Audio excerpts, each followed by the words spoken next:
Salam cerdas, Ibu Bapak, Saudara-saudara yang saya hormati.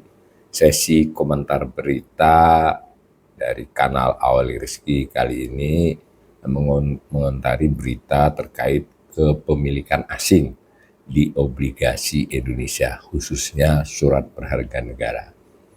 Berita tersebut ditayangkan oleh bisnis.com dengan judul "Kepemilikan asing di obligasi Indonesia anjlok ke titik terendah 2 dekade". Ditayangkan pada hari Minggu 14 Desember 2025 jam 13.51 siang. Jurnalisnya Angga Pernando. Beritanya demikian. Ini ada ilustrasi yang tidak langsung terkait. Ilustrasi warga mencari informasi tentang surat berharga jenis sukuk ya. Nah, beritanya begini, eksodus investor asing dari pasar surat utang Indonesia, SBN ya, mendorong kepemilikan turun ke titik terendah dalam hampir 2 dekade terakhir. Kondisi ini menandai goyahnya kepercayaan investor global terhadap aset yang sebelumnya menjadi primadona, seiring berlarutnya gejolak politik dan ketidakpastian kebijakan. Saya kira ini paragraf pertama ini cukup berani ya kesimpulannya. Nanti kita lihat apa kesimpulannya jadi begitu. Nah, ternyata salah satunya di paragraf berikut mengutip Bloomberg ya. Data Bloomberg yang dikutip Minggu untuk pertama kalinya dalam 3 tahun terakhir, SBN berpotensi mencatat arus keluar bersih setelah investor asing melepas obligasi negara senilai 4,6 miliar dolar Amerika Serikat. Porsi kepemilikan asing kini sekitar 13% dari total obligasi pemerintah yang beredar, level terendah sejak Januari 2007 berdasarkan data Kementerian Keuangan. Pembalikan tren ini mencerminkan perubahan struktural di pasar keuangan domestik.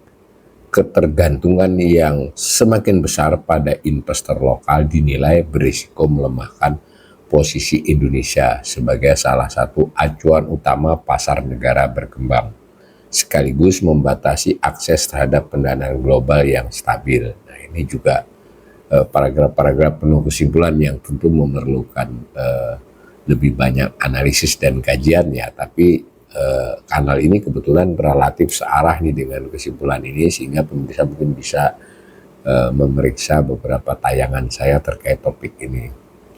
Lebih lanjut dikutip pendapat seorang manajer portofolio namanya Jie Ang, manajer portofolio di Alliance Global Investor, menilai situasi ini sebagai bentuk penilaian ulang investor terhadap kredibilitas kebijakan Indonesia. Ia mengingatkan bahwa ketidakpastian akan semakin terasa ketika pertumbuhan ekonomi melambat atau tekanan eksternal meningkat.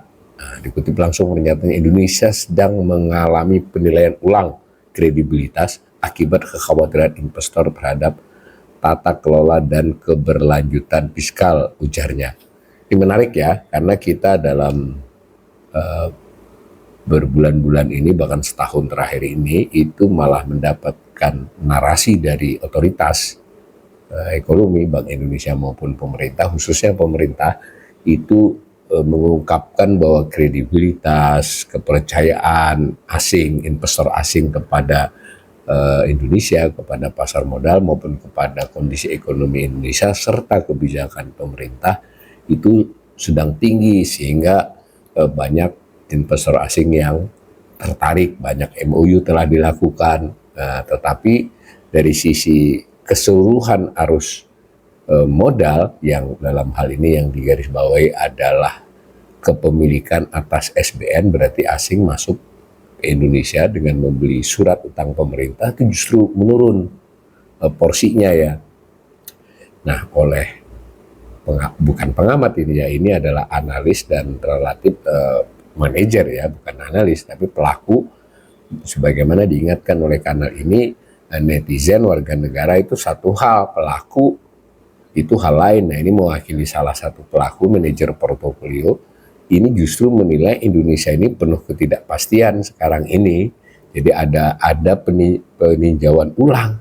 Jadi kita tidak bisa hanya melihat dari rating saja ya, tapi pendapat-pendapat para investor seperti ini harus juga dicermati, karena rating itu dengan mudah bisa berubah jika mendadak sekian banyak investor diwakili oleh para manajer portofolio ini itu melakukan perubahan posisi ya. Ini dikatakan meninjau ulang ya, belum berarti mereka melakukan tindakan-tindakan yang radikal ya, tapi indikasinya ini adalah indikasi menganggap ada ketidakpastian yang meningkat.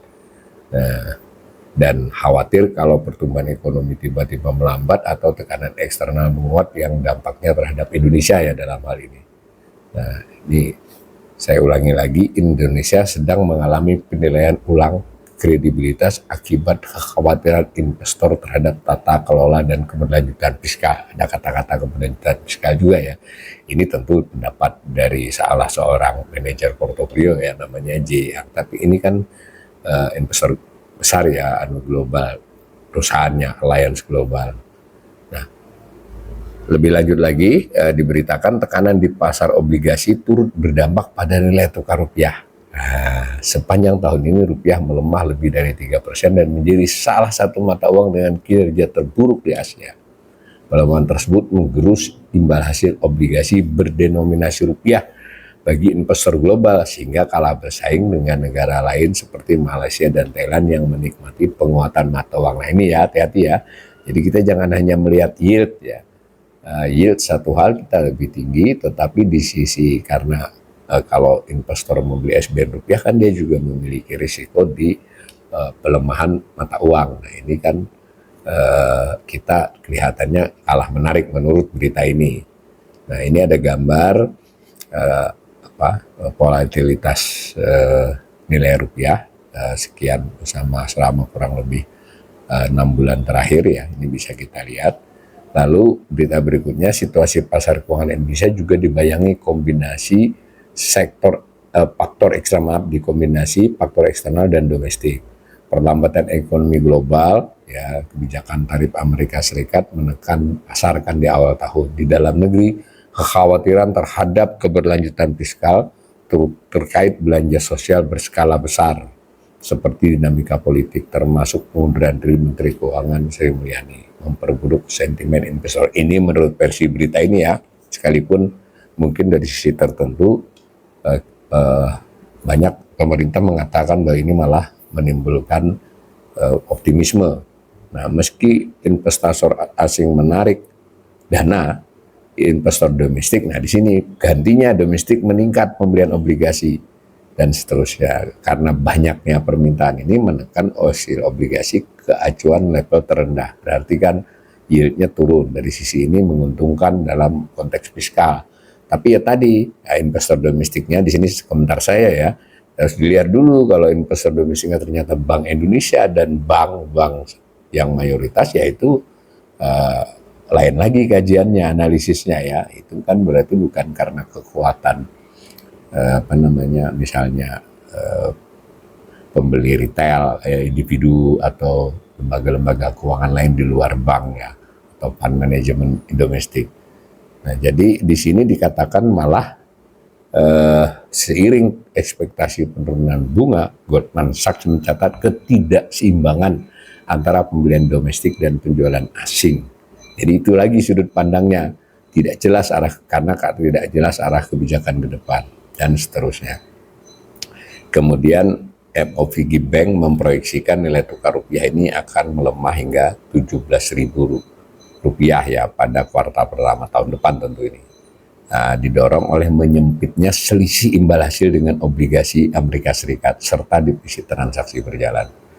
Nah, di tengah kondisi tersebut, sebagian pelaku usaha memilih bersikap selektif. Nah, dikutip lagi sumber lain, di manajer investasi Manulife Asset Management Indonesia, Ezra Najula, merekomendasikan obligasi tenor menengah hingga panjang dengan asumsi pelonggaran moneter ke depan. Sementara itu sejumlah investor global mulai mengalihkan perhatian ke pasar saham.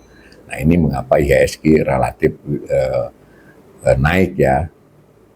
khususnya emiten berorientasi ekspor yang diuntungkan oleh pelemahan rupiah. Nah, jadi hubungannya begitu ya. Ke depan stabilitas politik dan kejelasan arah kebijakan fiskal akan menjadi faktor utama yang menentukan apakah kepercayaan investor asing dapat kembali pulih. Tanpa sinyal yang kuat, pasar keuangan Indonesia diperkirakan tetap bergerak dalam bayang-bayang kehati-hatian investor global.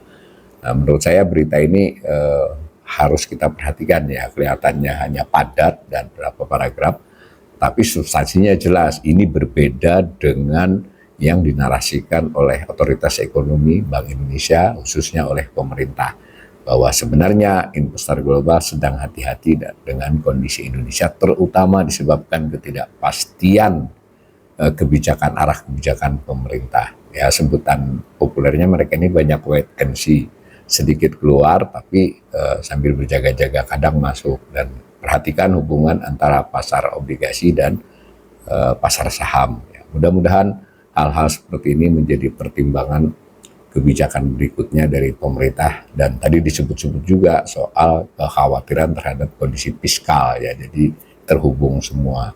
Mudah-mudahan ke depan kondisi ekonomi Indonesia makin atau sekurang-kurangnya masih tetap baik.